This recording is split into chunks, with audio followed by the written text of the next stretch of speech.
जल शक्ति, बागवानी, राजस्व एवं सैनिक कल्याण मंत्री महेंद्र सिंह ठाकुर की अध्यक्षता में धर्मपुर के टिहरा में हुए जनमंच कार्यक्रम में क्षेत्र की 12 पंचायतों के लोगों की समस्याओं का समाधान किया गया।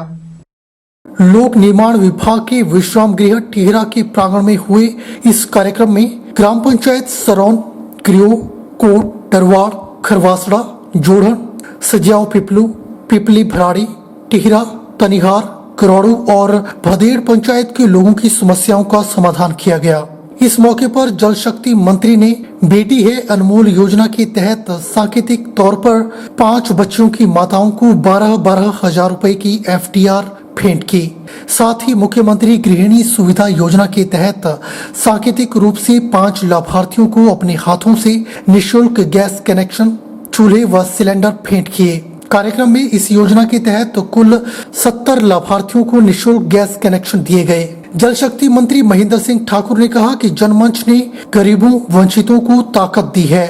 वे पूरी मजबूती से अपनी बात शासन प्रशासन के पास रख रहे हैं और उनकी समस्याओं का मौके पर ही समाधान हो रहा है। मुख्यमंत्री जयराम ठाकुर की जनहितैषी सोच से निकला जनमंच कार्यक्रम आज लोगों के लिए बड़ा संबल बन गया है।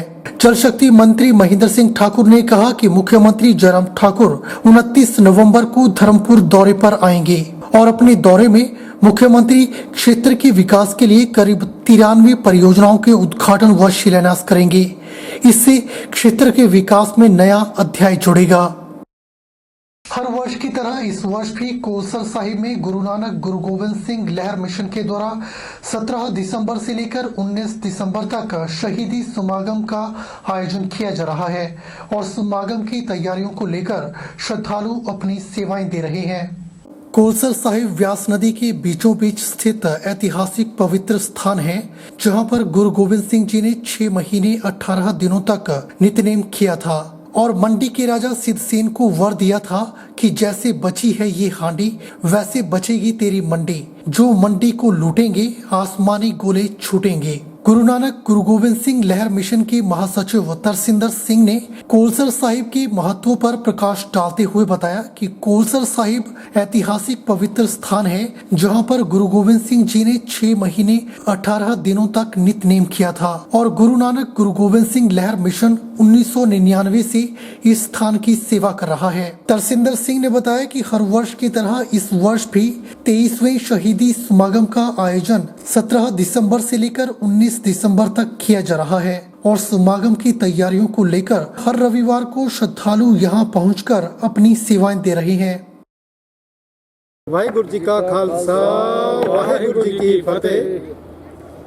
ऐतिहासिक स्थान कोलसर साहिब चरण स्थो साहिब श्री गुरु गोबिंद सिंह जी महाराज।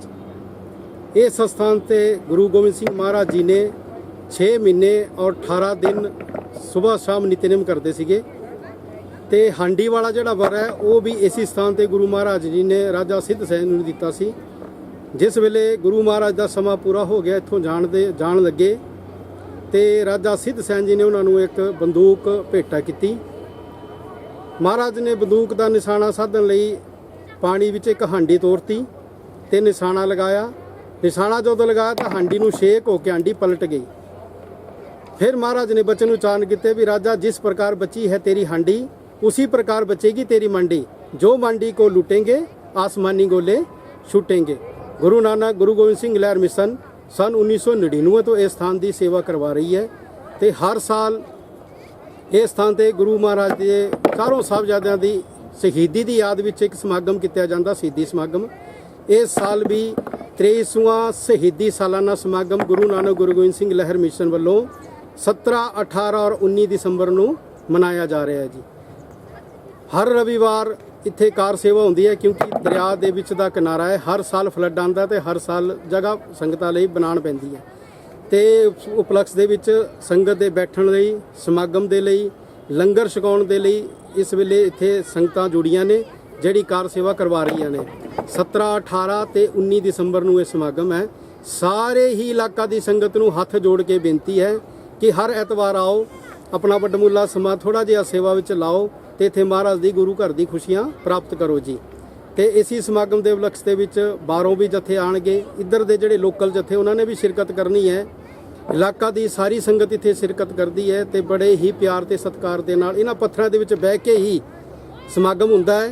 ਇੱਥੇ ਕੀਰਤਨ ਦਰਬਾਰ ਵੀ ਸਜਦੇ ਨੇ ਤੇ ਇੱਥੇ ਗੁਰੂ ਘਰ ਦਾ ਲੰਗਰ ਵੀ ਇੱਥੇ ਵਰਤਾਇਆ ਜਾਂਦਾ ਨੇ ਤੇ ਹਰ ਸਾਲ ਜਿਹੜੀ ਇਲਾਕਾ ਦੀ ਸੰਗਤ ਹੈ ਬੜੇ ਹੀ ਪਿਆਰ ਤੇ ਸਤਿਕਾਰ ਨਾਲ ਇਧਰ ਆਉਂਦੀਆਂ ਨੇ। ਇਸ ਸਾਲ ਵੀ ਗੁਰੂ ਨਾਨਕ ਗੁਰੂ ਗੋਬਿੰਦ ਸਿੰਘ ਲਹਿਰ ਮਿਸ਼ਨ ਵੱਲੋਂ ਬੇਨਤੀ ਹੈ ਕਿ ਉਹ ਆਣ ਤੇ ਇੱਥੇ ਆਪਣੀ ਸੇਵਾ ਦੇ ਵਿੱਚ ਵੀ ਹਿੱਸਾ ਪਾਣ ਤੇ ਤਨ ਮਨ ਧਨ ਦੇ ਨਾਲ ਜੇ ਸੇਵਾ ਕਰਨ जी। वाहेगुरु जी का खालसा वाहेगुरु जी की फतेह। नूरपुर की छोटी सी पंचायत गुरचाल के छोटे से गांव नियाड़ के रहने वाले युवा संदीप पठानिया ने मेहनत और लगन का परिचय देते हुए अपने गांव में केसर, नर्सरी, मशरूम की खेती शुरू करके यहां के किसानों के लिए दूसरी फसलों के साथ साथ इनकी खेती करने की भी प्रेरणा दी।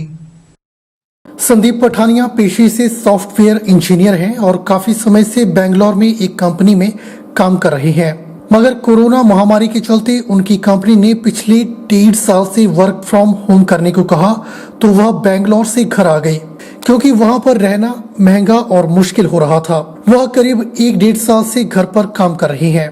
काम के साथ वह हिमाचल के युवा किसानों के लिए समय समय पर काम करते रहते हैं ताकि हिमाचल के युवा स्वरोजगार कर सकें। उन्हें नौकरी की तलाश में घर से बाहर जाने की जरूरत न पड़े और किसान बागवान दूसरी फसलों के साथ साथ इसे भी करने की कोशिश करें ताकि वह भी आर्थिक तौर से मजबूत बन सकें। उन्होंने यह सब प्रधानमंत्री की स्वरोजगार की प्रेरणा से शुरू किया है। संदीप पठानिया ने कहा कि वे तहसील नूरपुर के छोटे से गांव नियाड़ पंचायत गुरचाल के रहने वाले हैं। वे IT कंपनी में बेंगलोर में काम कर रहे हैं। कंपनी ने कोरोना के चलते वर्क फ्रॉम होम करने को दिया है, तब से वे घर से काम कर रहे हैं। इसके साथ ही उन्होंने एक नर्सरी तैयार की है जिसमें विभिन्न तरह के फूलों के पौधे उगाए हैं। फूलों के पौधों के साथ उन्होंने केसर भी उगाया है। केसर एक महंगा स्पाइस है जो कश्मीर में होता है। उन्होंने इसके बीज कश्मीर से लाए और यहाँ उगाने की कोशिश की और उनकी यह कोशिश कामयाब रही। उन्होंने अक्टूबर महीने में यह लगाया था। अब नवंबर में इनको फूल निकलना शुरू हो गए हैं। उन्होंने यह अपने लिए नहीं बल्कि अपने क्षेत्र के किसानों और बागवानों के लिए उगाया है ताकि वे भी दूसरी फसलों की तरह केसर की खेती कर सकें और अपनी आमदनी बढ़ा सकें। मुझे यहाँ पे 1.5 साल हो गया है और इससे पहले मैं IT में काम करता हूँ और IT वालों ने मेरे को वर्क फ्रॉम होम दिया है, तो पिछले 1.5 साल से मैं यहाँ पे काम कर रहा हूँ। इसी के बीच में मेरा एक इंटरेस्ट पैदा हुआ जो कि एग्रीकल्चर से रिलेटेड, और मैंने यहाँ पे एक नर्सरी तैयार की है।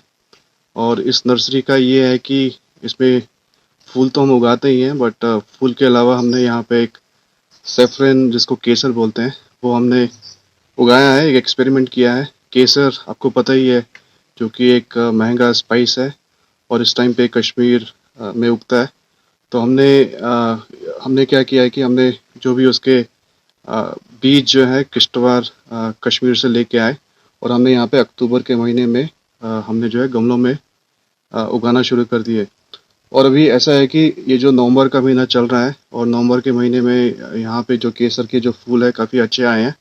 सो टेम्परेचर वही है जो कश्मीर में रहता है, बट ये है कि हम लोग ये एक्सपेरिमेंट करके हम लोग जो है केसर यहाँ पे भी उगा सकते हैं। बुलेटिन में फिलहाल वक्त हो चला है एक छोटे से ब्रेक का।